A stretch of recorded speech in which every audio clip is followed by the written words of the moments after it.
Hello, folks. Good afternoon. Okay, surprise thing, because I thought all the news had been covered, but apparently when they actually went and posted up the news on, the Tactics Ogre Reborn stuff earlier, what they meant to say was, here's like a fourth of the news, kind of. Anyway, so here's kind of what's new here, because we got a whole bunch of new meaty stuff to dig into here. Alright, so a whole bunch of new stuff. I'll leave the link as before to go in, kind of dive in, so you can go and dive for all the details yourself, but here we go. So first of all, development in general for units has been changed. We already know that, but we know for a fact now that okay, we're just going to read through it here. So, there were in Lucht, there were requirements for using equipment such as weapons, armor, consumables, and recovery items, as well as magic. So, those requirements are gone. In Tactics Ogre Reborn, you can equip and use anything as you find it. However, there are still certain class restrictions for equipment and magic. For example, a knight cannot equip a bow, a cleric cannot equip attack spells, and so on. Each unit has 7 equipment slots for armor, weapons and armor, 4 slots for consumables, 4 slots for magic, depending on what combination of gear and abilities to bring in battle is more satisfying and, well, fun than ever. Fair enough, and we actually see a few things here, like, for example, I think that's actually an air attenuate on Canopus here, interestingly enough. Now, based on the kind of weird loadouts and the skills that we've seen so far, we see that they're actually getting, going and getting their skills over time. So they're actually learning them as time goes on here, rather than anything that you go and buy anymore.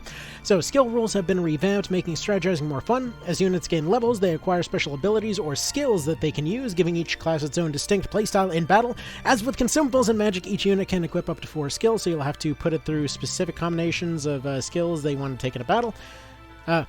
Actually, they meant to say put thought into specific combinations. Sorry, I'm very excited over seeing this information all of a sudden, and I don't have a whole lot of time to do this. So, anyway.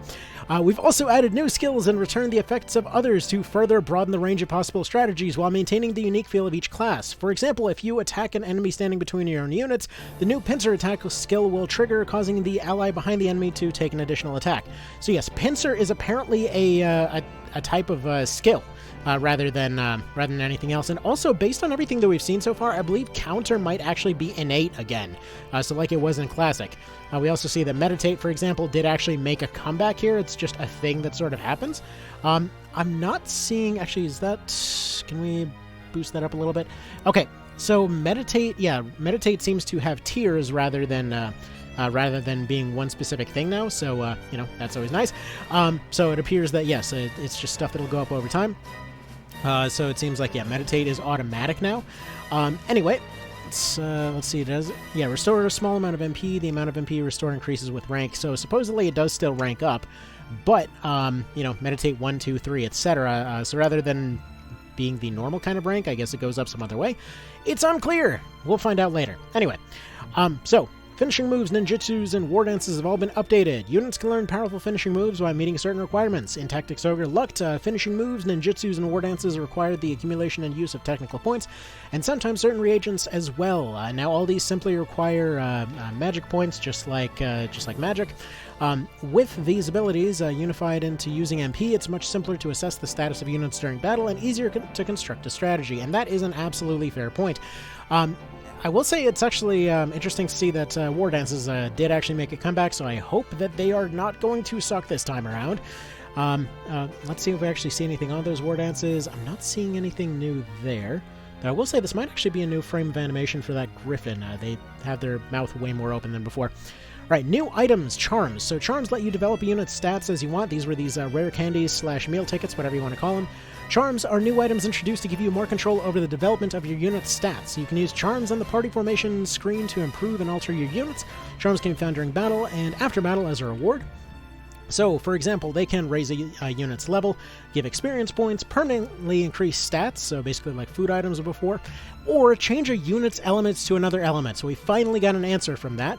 So, for example, from air to holy, so you can't actually just switch a unit's element like that. So, neat there. We'll see what that ends up looking like in the long run. I have a feeling you'll probably have to do something like, I don't know, clear sand bronze to get a like light element or something like that. So, charms allow you to customize your units exactly how you want them without having to spend time grinding levels. So yes, finally they got rid of the dang grind. Although, it's interesting to see how much grind they got rid of. we'll get more to that in a moment. So yeah, charms, you can just slap somebody into a new element, and there you go, it's a done deal. I mean, basically like the Urn thing from Knight of Lotus, but simpler, and you don't have to have another unit of that same element to convert them into. Or rather, not the Urn, but the, man, somebody kept telling me it was an Urn for some reason. But no, the Mirror. Mirror of the Gods, I think, was what it was on that one.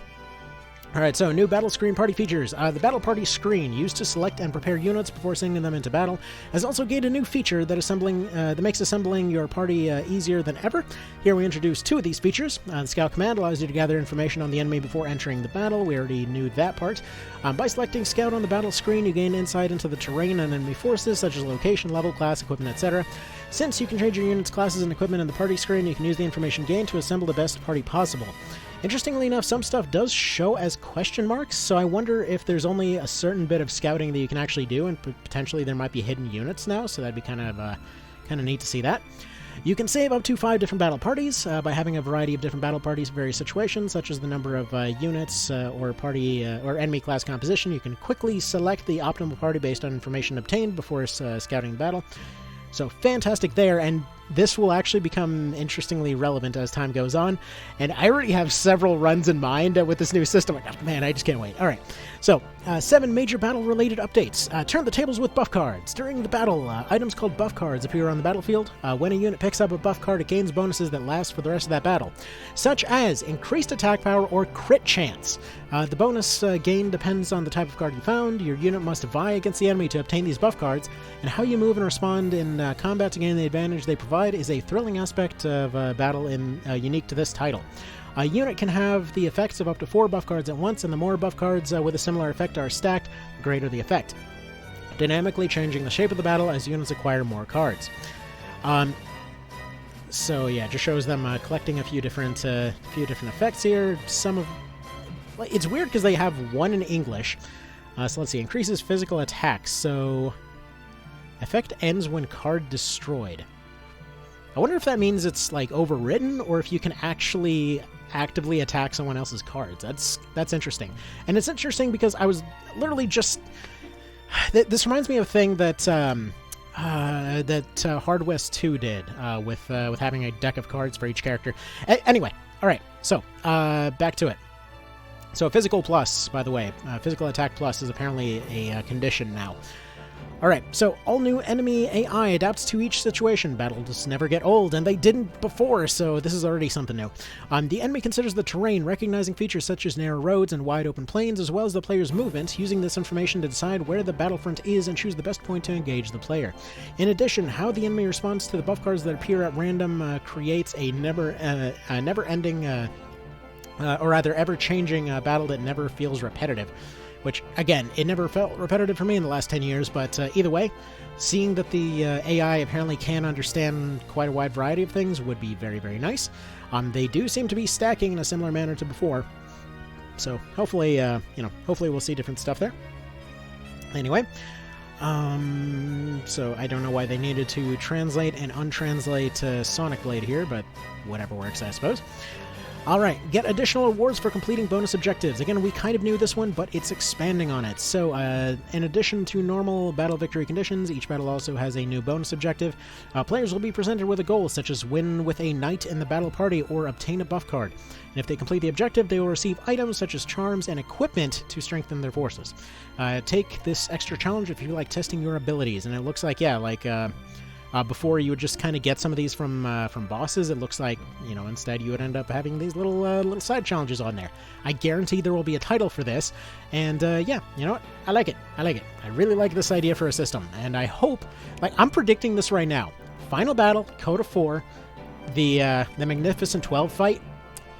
If you that they basically changed the Ambition to a bonus objective, calling it right now. It's going to be like show up with only 3 units. You get that as your bonus objective instead of doing the whole drop nonsense. Just saying, that's probably where unique items are now. They probably didn't even have to redo the drop system because that's probably how they did it. Alright.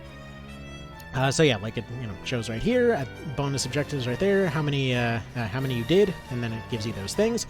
So it's not just the enemy, your units have upgraded AI too. If you want to let the computer control your units, you have 4 different AI settings to choose from: Fierce Attacker, Stalwart Defender, Distant Striker, and Ardent Mender.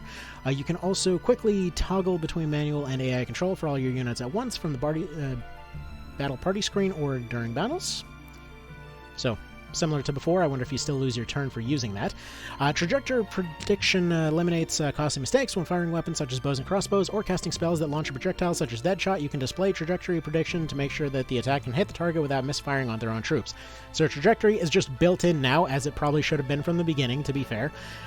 Reviving incapacitated units. This is one that it finally got confirmed. Okay, so when enemy attacks reduce a unit's HP to 0, it is incapacitated. A countdown is displayed above the incapacitated unit, and the unit can be revived with consumables or magic before the countdown reaches 0. Revived units can act immediately after being raised, allowing them to move, recover HP, or take other actions to regain their footing. So yeah, they act immediately instead of being knocked out and having to reset their RT. So apparently enough people got annoyed by that in the original, which I thought was personally I thought it was an interesting strategic decision, but given the other changes, it makes sense. So units can be revived any number of times as long as their countdown never reaches 0. If the countdown reaches 0, the unit is deceased and cannot be revived again. So yes, it is FFT style death counters, but you can act immediately, which immediately makes me think, what if you keep a bunch of units on low health, specifically run them forward to let them get knocked unconscious, only to revive them again to basically smile toss their way up the chain? That would be a very interesting potential cheese immediately. The game hasn't even gotten here, and we can already start predicting cheese. Alright, so level up your units with training battles. The random encounters that occurred when moving around the map have been removed. What a bummer. Instead, you can now engage in training battles at specific locations whenever you like. Units cannot be killed in training, making the leveling process much easier. It doesn't look like there's any kind of cost to training, just kind of a cap to it, so it's not exactly OB64 style, but you know what? It's cool. We'll see if there's any unlockables from the training mode. Other general balance adjustments. The following are some other balance adjustments we made using Tactics Ogre Luck as the starting point. So adjustment to enemy forces. Adjustments are made to stats, equipment, and skills of each unit, as well as their positions on the battlefield. I don't know what the T is about. Addition to the level party. Party level is it's the level cap. Moving on. Adjustments to classes, equipment, etc. We've optimized equipment, consumables, magic, skills, finishing moves, and debuffs as part of the AI update, with the goal of making the flow of battle simpler and easier to understand. Stats and ability activation requirements have been adjusted, and there have been additions and removals of these in all of these categories where appropriate. Are you ready to cry? The Rogue class is also reserved for enemy units now. It has been relegated to a Knight of Lotus... Words are hard today. A Knight of Lotus reference, because you can no longer get the Rogue. It is now a party enemy unit only. What a sad time. Anyway, make the most of Valeria's shops. Shops, which are essential to progressing through the game's battles, have been improved to provide a smoother experience, allowing players to easily buy and sell equipment, consumables, magic, and other items, as well as hire new units. Improved UI keeps useful information at your fingertips. When buying or selling equipment, you can quickly check information such as the current number of items in your inventory and which units have them equipped. So you can actually see a list of your units down there on the right side instead of just which class and stuff like that. So, handy stuff there. Moving on, so crafting, which enhances the performance of equipment and consumables, now succeeds 100% of the time, eliminating wasted ingredients and the need to redo failed attempts. In addition, a convenient function to craft multiple items at once has been added. We already knew this, but, we see that something like the buckler +1 is there. Also looks like a new icon for the buckler. Class introductions. Class is a unit's profession, each with different characteristics. A class mark, which can be obtained from shops and then through battles, is required to change classes. Here are a few of the classes that appear in game, and this is actually the only part that bizarrely got covered on Squeenix's site earlier. I'm not sure what that's all about. And then there's a whole bunch of other little miscellaneous stuff here, as well as new lines for everybody. But that's yeah. Got a whole bunch of new little meaty details to go through here. Really interesting to see so many class things confirmed here. And yeah, if you're curious about specifics on all these different line changes and whatever else, again, I'll leave the link in the description. That's all I have time for, unfortunately. You guys have a good one, and yeah, can't wait to talk about more of this stuff later. All right, y'all take care.